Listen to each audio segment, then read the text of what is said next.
Hey Mike, so the question's been asked, why do Bigfoot hide? Why do Bigfoot hide? Well, I like to talk about that in relationship to our space right here in South Felton. This, of course, is in the middle of the Santa Cruz Mountains. We're at the bottom of a river valley here, and this place is just loaded with redwood trees. Now, if you go back, say, 300 years, right here where I'm standing, you would have found the most gigantic redwood trees you could ever imagine. These redwood trees were like the size of, you see these redwoods that are in groups? They call them cathedral groups, where there's a whole ring of redwoods all standing up real close together. Well, they are the remains of what used to be one redwood. So where you see a whole ring of these redwoods, that used to be the base of one redwood. So they were tremendous. So this area was covered in redwoods like that. They were like 50 feet across and 400 feet tall, 300 feet tall, 200 feet tall. Huge trees.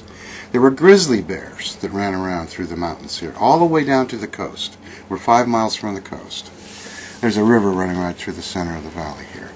There were Ohlone Indians, they called them, the Costanoan Indians, and among them was the Ohlone tribe.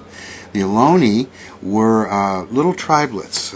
They lived in little tribelets separate from each other and didn't interact too much, so they didn't have one giant Indian nation as such, not like some of the tribes out in the plains and other parts of the country. So these were just little, independent tribelets of people who ran around essentially naked. You see the depictions of them, and they're always depicted as being pretty much totally naked. And that's because we have a Mediterranean climate here in Santa Cruz. This area, the worst it gets in the winter is at 20 degrees, maybe. That's about it. Just a little below freezing, and that's all. And it doesn't do that very often. And in the summer, it gets up to maybe 100 degrees, so it's a really nice place to live. Abundant supply of food around here. The Indians lived on pine nuts and acorns, primarily. So here we had this beautiful little symbiotic relationship between the Indians, the grizzly bears, the Sasquatch, the cougars, These animals and people were all kind of evenly matched, so to speak. And they worked out the habitat and their various little parts of the ecosystem quite nicely. There would be a skirmish occasionally, and predators will of course be predators, and there'll be encounters, and the Indians and the Sasquatch, they probably got along because the Indians had, they had Stone Age weapons and what have you, and if need be, they could fight off a Sasquatch. But I think because of the abundance of food in this area, they probably didn't have to do that much. They got along probably famously. And then the Europeans came. The Spanish showed up. I think it was in 1760 or so that the river was named the San Lorenzo River by the Spaniards that came up from the coast.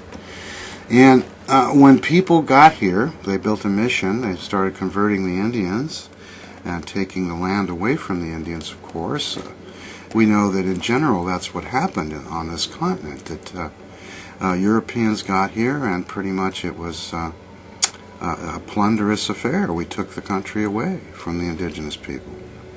And the Sasquatch, according to the indigenous people who spoke of this back in the early 1920s, were another tribe, according to them, but a tribe that was perfectly suited to living in the forest, deep in the forest, high up on the mountains, without having to have any kind of structures to live in, and they didn't have to have weapons. They had their own built-in inherent strength and skill and speed and so forth. And so when the Indian wars were occurring and we were taking the land from the Indians, these things apparently started going into hiding, and they realized that the Europeans had greater numbers, they had greater weaponry, and of course this is all conjecture. It's just a scenario that I've thought about from time to time, and it makes a lot of sense to me. And so they were there and observing the acts of just these horrible acts of destroying entire species almost, because the redwood trees in this area were nearly clear cut.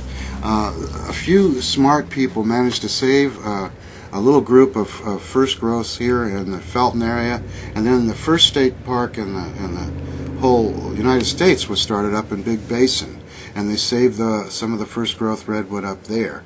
But the majority of the redwoods in here were all clear cut. And so the question then becomes, why wouldn't the Sasquatch want to go into hiding? They watch these naked little people running around annihilating entire species, and they realized we were pretty bad news. And we had them outnumbered, and we had weapons of mass destruction. So that's why I think that they've been hiding.